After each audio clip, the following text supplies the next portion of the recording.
Halo, berjumpa lagi dengan Media Eduka. Dalam video kali ini, kita akan membahas tentang soal dan pembahasan tes wawasan kebangsaan. Contoh soal nomor 1. Esensi dari bela negara bagi masyarakat Indonesia adalah A. Nilai Pancasila. B. Kesatuan suku bangsa. C. Keberlangsungan hidup bangsa dan negara. D. Wilayah dari serangan pemberontakan. E. Kemerdekaan dan kedaulatan negara. Pembahasan.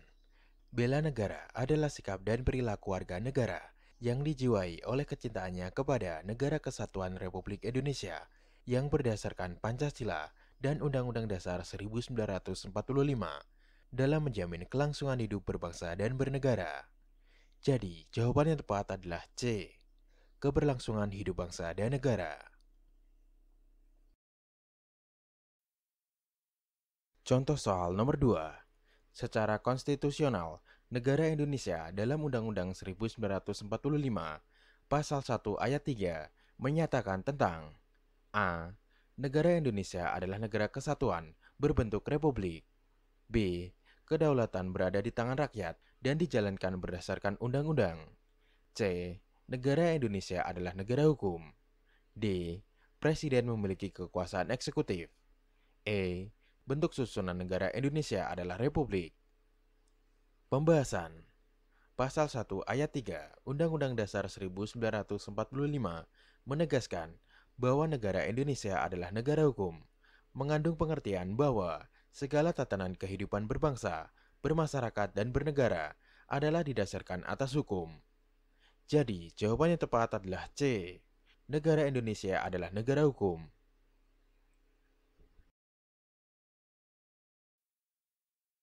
Contoh soal nomor 3. Pencetusan ide dan implementasi terhadap konsep 4 pilar kebangsaan diprakarsai oleh A. Megawati Soekarno Putri. B. B.J. Habibie. C. Taufik Kimas. D. Amin Rais. E. Samuel Simanjuntak. Pembahasan. Sejarah tercetusnya 4 pilar kebangsaan diprakarsai oleh Taufik Kimas, Ketua MPR yang terpilih secara aklamasi pada tahun 2009. Dari sinilah gagasan 4 pilar kebangsaan berawal. Gagasan ini dibuat untuk menunjukkan betapa pentingnya menjaga kesatuan dan persatuan serta mengamalkan Pancasila. Jadi, jawaban yang tepat adalah C. Taufik Kimas.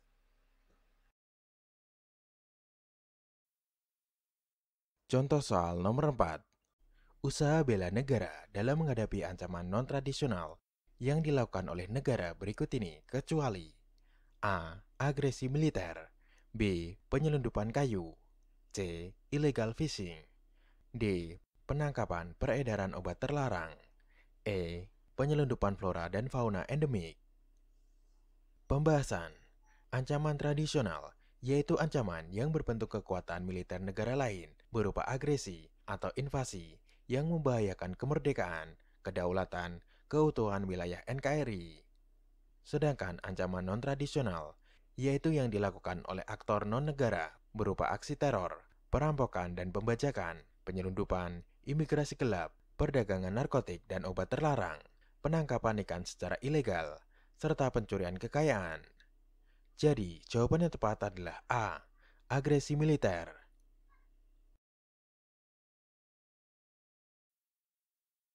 Contoh soal nomor 5. Undang-undang yang mengatur tentang usaha pembelaan dan pertahanan negara diatur dalam A. Undang-Undang Nomor 32 Tahun 2004. B. Undang-Undang Nomor 3 Tahun 2002. C. Undang-Undang Nomor 3 Tahun 2004. D. Undang-Undang Nomor 32 Tahun 2002. E. Undang-Undang Nomor 2 Tahun 2002. Pembahasan.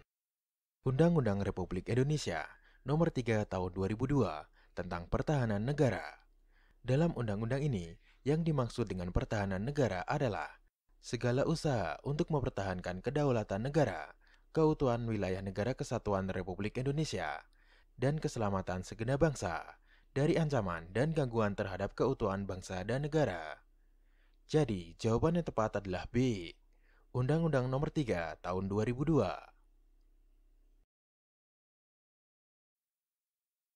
Contoh soal nomor 6. Polemik empat pilar kebangsaan yang digagas Taufik Kemas mengalami problematika terhadap kedudukan A. Pancasila, B. Undang-Undang Dasar 1945, C. NKRI, D. Bhinneka Tunggal Ika, E. Sistem Peradilan Nasional. Pembahasan. Taufik Kemas begitu kuat mengusulkan agar Pancasila masuk ke dalam empat pilar bersama-sama dengan Undang-Undang Dasar 1945, NKRI, dan Bhinneka Tunggal Ika. Bahkan, MPR pun dengan gencar berusaha mensosialisasikan pemikiran Taufik tersebut. Jadi, jawaban yang tepat adalah A. Pancasila.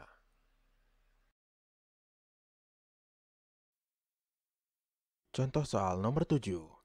Hakikat pertahanan negara adalah segala upaya pertahanan bersifat semesta yang penyelenggaraannya didasarkan A. Kesadaran atas hak dan kewajiban warga negara, B. Kemampuan rakyat perlu pelatihan khusus, C. Pelaksanaan Undang-Undang Dasar 1945 sebagai kewajiban dasar warga negara, D. Ideologi Pancasila yang menjadi sumber kekuatan bangsa, E. Kemampuan aparatur negara atau militer dan sumber daya nasional. Pembahasan. Hakikat pertahanan negara adalah segala upaya pertahanan bersifat semesta yang penyelenggaraannya didasarkan pada kesadaran atas hak dan kewajiban warga negara serta keyakinan pada kekuatan sendiri. Jadi, jawaban yang tepat adalah A. Kesadaran atas hak dan kewajiban warga negara. Contoh soal nomor 8. Berikut merupakan salah satu kejahatan yang dikategorikan transnasional kecuali A. Penjaraan SDA yang dilakukan oleh perusahaan transnasional, B. Maraknya tabloid luar negeri yang beredar dan berkonten pornografi, C. Aksi terorisme berlatar belakang ISIS, D. Adanya berbagai macam budaya asing yang masuk, E. Banyaknya kasus korupsi lembaga legislatif. Pembahasan. Kejahatan transnasional adalah kejahatan terorganisasi yang terjadi lintas perbatasan negara dan melibatkan kelompok atau jaringan yang bekerja di lebih dari satu negara untuk merencanakan dan melaksanakan bisnis ilegal. Jadi, jawaban yang tepat adalah E. Banyaknya kasus korupsi lembaga legislatif. Contoh soal nomor 9. Ekstensi pilar kebangsaan dalam memahami keberagaman sesuai amanah Undang-Undang Dasar 1945 Pasal 18B ayat 2 adalah A. Menghormati keberadaan suku budaya sesuai kesatuan, B. Negara mengakui kesatuan hukum adat yang berlaku di seluruh wilayah Indonesia, C. Keberadaan masyarakat adat harus diatur dan diperhatikan dalam sistem pemerintahan, D. Kebijakan untuk melestarikan budaya menjadi kewajiban seluruh rakyat Indonesia, E. Keberadaan adat istiadat di wilayah NKRI harus dilindungi oleh negara. Pembahasan. Pasal 18B ayat 2 berbunyi, negara mengakui dan menghormati kesatuan-kesatuan masyarakat hukum adat serta hak-hak tradisionalnya sepanjang masih hidup dan sesuai dengan perkembangan masyarakat dan prinsip negara kesatuan Republik Indonesia yang diatur dalam undang-undang. Jadi, jawaban yang tepat adalah B. Negara mengakui kesatuan hukum adat yang berlaku di seluruh wilayah Indonesia. Contoh soal nomor 10. Tindakan seluruh warga dijamin oleh hukum sebagai bentuk pengaturan dan perlindungan. Hubungan perlindungan hukum terhadap warga negara dengan Undang-Undang Dasar 1945 terdapat pada A. Batang tubuh, B. Pembukaan Undang-Undang Dasar 1945 alinea ketiga, C. Pembukaan Undang-Undang Dasar 1945 alinea keempat, D. Undang-Undang Dasar 1945 Pasal 5, E. Undang-Undang Dasar 1945 Pasal 28. Pembahasan. Pembukaan Undang-Undang Dasar 1945 alinea keempat, berisi, kemudian daripada itu, untuk membentuk suatu pemerintahan negara Indonesia yang melindungi segenap bangsa Indonesia dan seluruh tumpah darah Indonesia, dan untuk memajukan kesejahteraan umum, mencerdaskan kehidupan bangsa, dan ikut melaksanakan ketertiban dunia yang berdasarkan kemerdekaan, perdamaian abadi, dan keadilan sosial. Jadi, jawaban yang tepat adalah C. Pembukaan Undang-Undang Dasar 1945, alinea keempat. Contoh soal nomor 11. Kedudukan rakyat dalam Sisan Kamrata merupakan komponen pertahanan. A. Cadangan. B. Pendukung. C. Utama. D. Pengganti. E. Semesta. Pembahasan. Pasal 30 ayat 2 dalam Undang-Undang Dasar 1945 hasil amandemen kedua menyebut bahwa usaha pertahanan dan keamanan negara dilaksanakan melalui Sistem Pertahanan dan Keamanan Rakyat Semesta atau Sisan Kamrata oleh TNI dan Kepolisian Negara RI sebagai kekuatan utama dan rakyat sebagai kekuatan pendukung. Jadi, jawaban yang tepat adalah B, pendukung.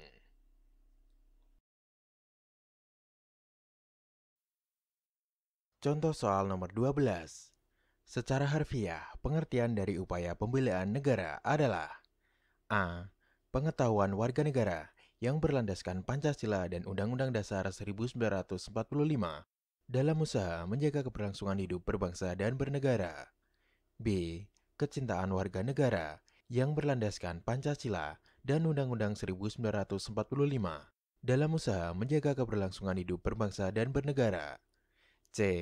Cara pandang warga negara yang berlandaskan Pancasila dan Undang-Undang Dasar 1945 dalam usaha menjaga keberlangsungan hidup berbangsa dan bernegara. D. Pemahaman warga negara yang berlandaskan Pancasila dan Undang-Undang Dasar 1945 dalam usaha menjaga keberlangsungan hidup berbangsa dan bernegara. E. Sikap dan perilaku warga negara yang berlandaskan Pancasila dan Undang-Undang Dasar 1945 dalam usaha menjaga keberlangsungan hidup berbangsa dan bernegara. Pembahasan. Pengertian dari upaya pembelaan negara yaitu segala pemikiran, sikap, perilaku, serta tindakan yang didasari atas kecintaannya kepada Negara Kesatuan Republik Indonesia guna menjamin dan menjaga keutuhan serta kelangsungan kehidupan berbangsa dan bernegara. Jadi, jawaban yang tepat adalah B. Kecintaan warga negara yang berlandaskan Pancasila dan Undang-Undang Dasar 1945 dalam usaha menjaga keberlangsungan hidup berbangsa dan bernegara. Contoh soal nomor 13. Salah satu sifat usaha mempertahankan negara adalah bersifat semesta. Maksudnya adalah A. Melibatkan alam semesta. B. Dilakukan secara alami. C. Mempergunakan sumber daya alam seluruhnya. D. Keikutsertaan seluruh rakyat dan sumber daya nasional. E. Tidak memandang latar belakang rakyat dalam pembelaan negara. Pembahasan. Yang dimaksud dengan bersifat semesta adalah pengikutsertaan seluruh warga negara, pemanfaatan seluruh sumber daya nasional, dan seluruh wilayah negara dalam usaha pertahanan negara. Jadi, jawaban yang tepat adalah D. Keikutsertaan seluruh rakyat dan sumber daya nasional. Contoh soal nomor 14. Implementasi pilar kebangsaan memiliki tujuan untuk mewujudkan A. Indonesia adil dan makmur.